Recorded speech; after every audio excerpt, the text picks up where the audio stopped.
Pai das misericórdias e Deus de toda a consolação, ouvi-nos. Que alegria podemos retomar mais um dia nosso programa ao Pai das misericórdias, junto com você aí no conforto da sua casa e aonde você estiver, para fazermos essa comunhão juntos e rezarmos ao Pai das misericórdias, também meditando a sua palavra e partilhando assim os ensinamentos da igreja e do nosso Deus, para que a nossa vida cristã, o nosso ser cristão, seja cada dia mais aprimorado, melhorado, e que a gente cresça em graça e conhecimento diante de Deus e diante dos homens, e sejamos assim realizados em Deus e com os irmãos.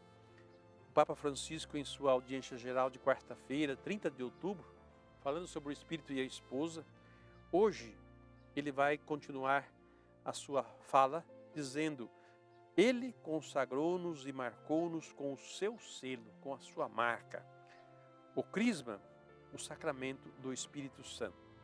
Tomando Romanos 8, de 22 a 23, o trecho nos diz, abre aspas, pois sabemos que toda a criação geme e sofre como que dores de parto até o presente dia.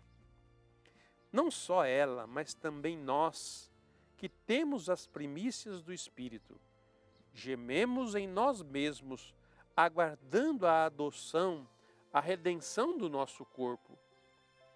Fecha aspas. Continua o Santo Padre. O problema é como fazer com que o sacramento do crisma não se reduza na prática a uma extrema unção, ou seja, ao sacramento da saída da igreja. Saída entre aspas, para coloca. Disse que é o sacramento da despedida.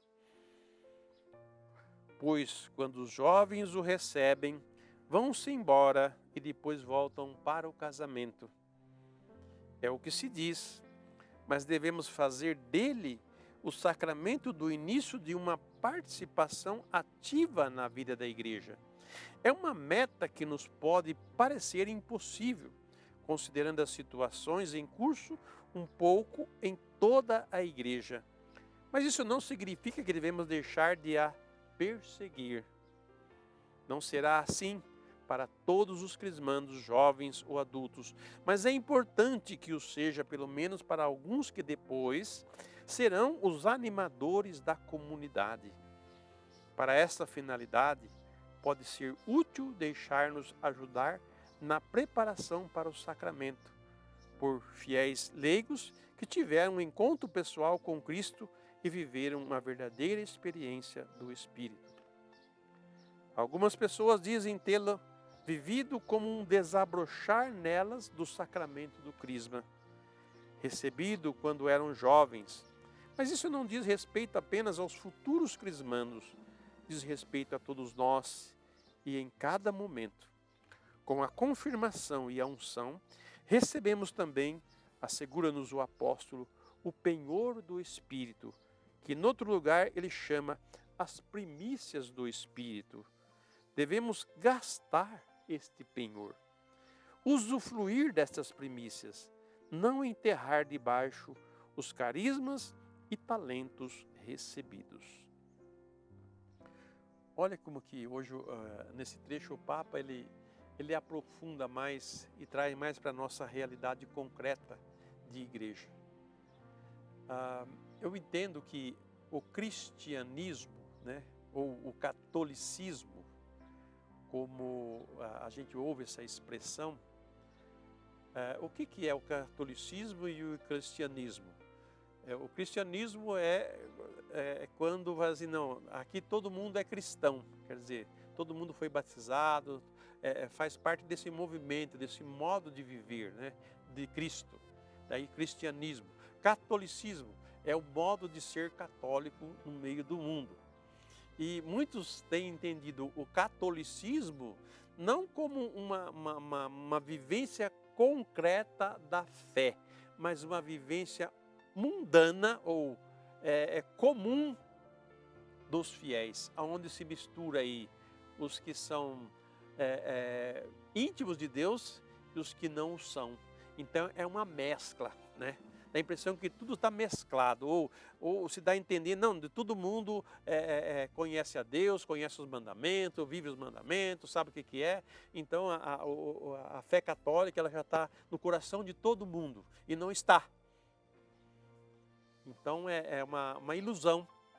É como dizer, o cristianismo significa que o Cristo está no coração de todo mundo. De que ele está agindo, de que as pessoas estão vivendo a sua fé cristã, que estão sendo outro Cristo.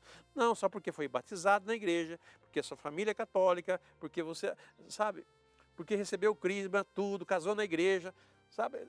Esse vínculo de sacramental, de papel, eles são sérios, são concretos. São situações que modificam, ou que elevam, ou que faz transcender a nossa vida.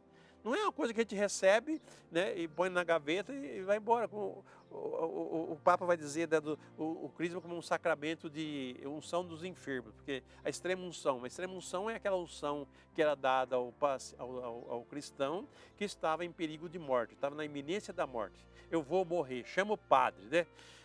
No desespero. Na vida inteira ele teve tempo para confessar, para se estar em bem com Deus, mas como ele não fez isso, naquela hora da morte, a família entra em pânico, o doente entra em pânico e vão lá na igreja, se não achar o padre, eles vão xingar todo mundo. Não, porque ele precisa de um padre, porque o fulano está morrendo e ele precisa de um padre, e tem que ser agora, tem que ser agora, tem que ser... Gente, a gente pode ser salvo do desespero, sim. Mas se nós colocarmos a esperança no Senhor. Então aquilo que a gente não foi antes, na última hora querer que tudo seja, a gente pode, né? Deus é misericordioso e às vezes Ele contribui para que essas situações, esses momentos, a pessoa realmente se converta. E receba a unção e ela morra. Mas o que tem acontecido as pessoas estão vivas, com saúde, dispostas, mas recebe o sacramento e some, foge, não quer mais saber de igreja. Parece que a igreja ou a vida cristã é enfadonho, é muito exigente, tem muita coisinha, não deixa a gente livre, não deixa a gente fazer o que a gente quer. Não é as desculpas que a gente escuta? De muitos. Então, cuidado quando falar dos católicos ou dos cristãos. Saiba distinguir quem é um e quem é outro. Porque o santo é fácil de distinguir do pecador. E o pecador é fácil de distinguir do santo. Quando a gente põe tudo no liquidificador e bate, né, querer que tudo seja uma coisa só, não dá certo. A gente tem que separar as coisas, né? Mas essa pessoa diz que é católica, mas vive desta forma, né? Ou pratica estas coisas, ou vive contrário àquilo que professa a fé. Não significa que todos os católicos do mundo pensam daquele jeito, vivem daquele jeito. A nossa cabecinha é fraca. Nós somos como o diabo quer que todo mundo pense como ele, e obriga todo mundo a agir como ele. Não, todo mundo tem que ser assim, mas a gente tem que ter prudência, porque o tempo que nos é dado é um tempo de crescimento e de conversão, de mudança de vida. E é um processo, é um caminho que Deus pacientemente vai trilhando conosco. Mas nós precisamos acordar, nós precisamos despertar, nós precisamos sair da nossa frieza, da nossa indiferença, e assumirmos aquilo que nós somos. Ou então você vai lá e escreve uma carta para o bispo e diz: olha, eu fui batizado no dia tal, crismei no dia tal, recebi no dia tal, casei no dia tal, mas eu não vivo a minha fé, eu não sou coerente, eu sou contrário à fé que eu professo, então eu vou pedir para o Senhor: olha, cancela a minha inscrição na igreja, eu não sou mais cristão católico, tá? É a melhor coisa que você faz do que continuar querendo ser, né, fazer parte dessa igreja, mas sendo desse jeito, incoerente com ela. Então a crisma, a unção que nós recebemos do crisma é para viver a nossa fé, é para crescer mais ainda. A gente pensava que fosse assim, as famílias cristãs fossem assim, mas não são. Por isso que a evangelização na igreja não é para quem não tem fé, é para quem já foi batizado, crismado e casado na igreja. É trazer eles para a vida da fé. Não é converter pessoas à fé, mas é trazer a fé aos que se dizem ser convertidos para a fé. É um trabalho diferente. Desde 1990, nós começamos um trabalho assim, da nova evangelização. Mas quem nós vamos evangelizar? Os que não conhecem Jesus? Não, é os que justamente conhecem Jesus, mas não vivem a vida de Jesus. Esses sim precisam o anúncio da palavra, desse encontro pessoal com Jesus. Vamos rezar ao Pai das Misericórdias, colocando nas mãos dele as nossas vidas e o nosso coração, pedindo essa luz do Espírito para que nós enxerguemos com clareza as coisas e, como inteligentes que somos, iluminados pelo Espírito Santo, tomar as melhores decisões de nossas vidas e sermos verdadeiramente aquilo que nós dizemos que somos. Pai das misericórdias e Deus de toda consolação, ouvi a súplica confiante que vos apresentamos neste momento. Acolhei este povo que vem, cheio de fé e esperança ao vosso santuário. Consolai os aflitos, socorrei os necessitados, enxugai as lágrimas aqui derramadas, amparai os fracos e recebei em vossos braços paternos estes filhos pródigos que voltam para vós. Dai-nos a graça de sermos instrumentos da vossa misericórdia na vida dos nossos irmãos, para que assim o vosso nome seja amado em nossa família e em nossa nação. Tudo isso vos pedimos por vosso Filho Jesus Cristo, que convosco vive e reina na unidade do Espírito Santo. Amém. Pai das misericórdias e Deus de toda a consolação, ouvi-nos. Desça sobre vós a bênção do Deus misericordioso, Pai, Filho e Espírito Santo. Amém.